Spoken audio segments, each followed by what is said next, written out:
Muy bienvenidos, bienvenidas, amables oyentes, una vez más en su programa Diálogo Bíblico. Está con ustedes el pastor Joel Sandoval y que les habla Raúl Medina. ¿Cómo están, amigos? Es un gusto de poder saludarles aquí en Diálogo Bíblico. Vamos a ver en este momento Jesús y el origen de la historia de la Biblia. Y yo creo que vamos a tener mucho que conversar acerca de esto más adelante también, porque Jesús y el origen de la Biblia nos dice mucho, es muy abarcante ese título, pero vamos a tratar de centralizarnos en algunos textos que están en la palabra de Dios para ir viendo cómo concebía Jesús a los personajes y los acontecimientos históricos de la Biblia. Mateo 12:3, por ejemplo, lo leo. Pero él les dijo: ¿no habéis leído lo que hizo David cuando él y los que con él estaban tuvieron hambre? El texto va a seguir, el 4 dice: ¿cómo entró en la casa de Dios y comió los panes de la proposición, que no le era lícito comer ni a él ni a los que con él estaban, sino solamente a los sacerdotes? Lógicamente él está respondiendo a alguna pregunta que aparece por allí, pero mire cómo el Señor, os voy a decir así, Jesús conocía las Escrituras, las había leído, las había memorizado, las tenía siempre presentes para dar una respuesta. ¿No habéis leído? Ustedes que son los eruditos, ¿no la habéis leído? ¿No estáis ciertos de lo que dice? ¿Qué le parece, pastor, este incidente, fuera de enseñarnos otras lecciones? Una de las cosas importantes que muchas veces damos por sentado, hermano Raúl, queridos amigos, es detenernos y ponernos a pensar, por ejemplo, en el valor histórico de la Biblia, ¿no? Quien interactúa con el ser humano, habíamos dicho en capítulos anteriores, es Dios. Y para eso tiene que ir dejando, tal cual como muchas veces cuando caminamos por la arena, ¿no? Por la playa, vamos dejando una huella. Aunque esa huella se borra, la historia, la particularidad de la historia es que tiene y conlleva elementos que no se pueden borrar. Son historia, ¿no?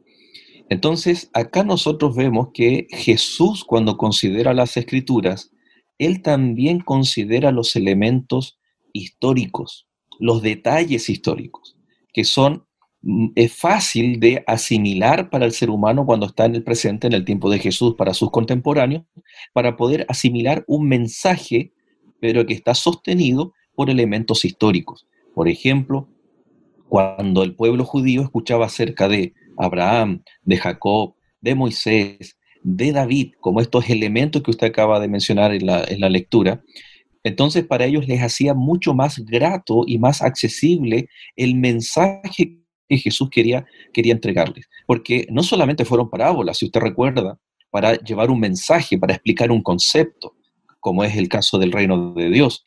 Las parábolas eran eso, eran ilustraciones, no necesariamente históricas.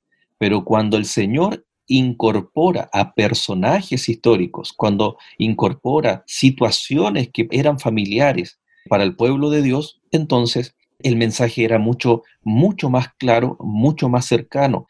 Tal vez no solamente desde Chile nos escuchan, sino amigos de diferentes lugares. En cada país existen hitos de independencia, ¿no? De libertad, de luchas, próceres, etcétera, y queda marcado en la historia. Cuando muchas veces uno dice: oye, tú eres valiente como Miguel Grau, tú eres valiente como Arturo Prat, tú eres valiente como George Washington, etcétera, entonces estamos aparentemente en la simpleza citando un personaje histórico con todo lo que hizo, sus hazañas, para aplicarlo y poder enseñar un concepto en el presente, que en este caso, de acuerdo al ejemplo, es la valentía.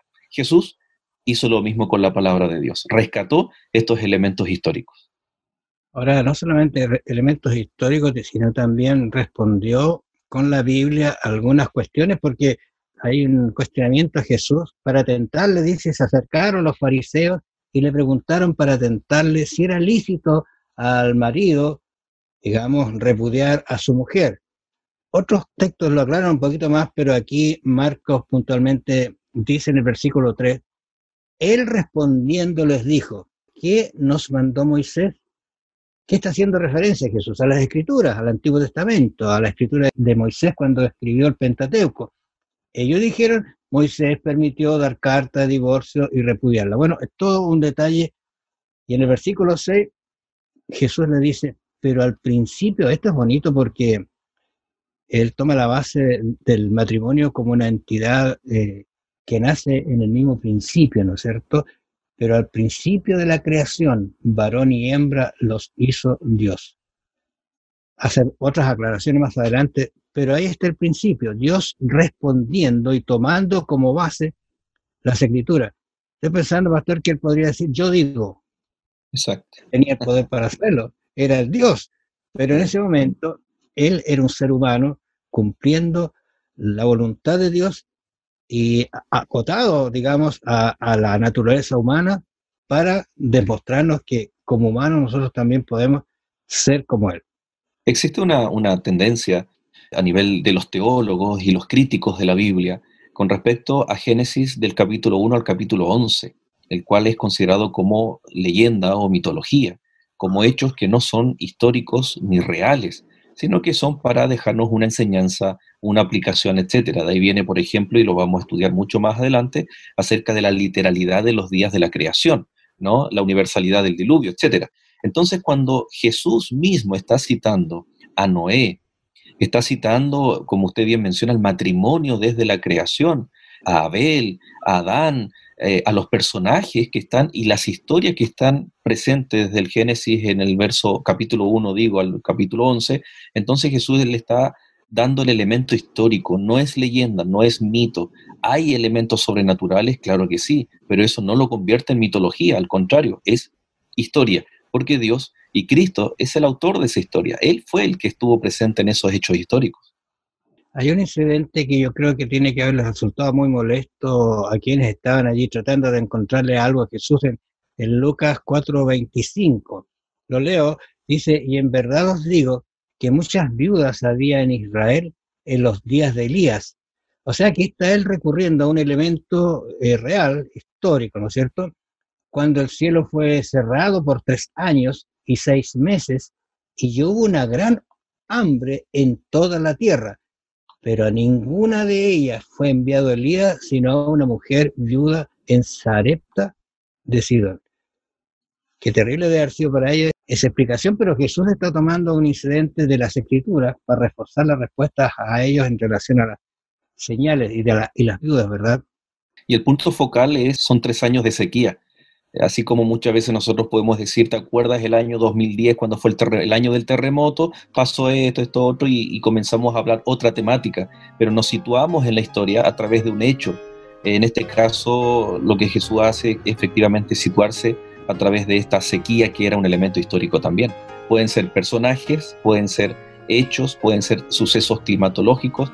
Todo eso comprende la historia del ser humano y es válida también porque la Biblia considera mucho para su interpretación la historia. Bueno, les agradecemos, amables oyentes, su atención. Nos vamos a encontrar mañana. Bendiciones. Que Dios les bendiga, amigos.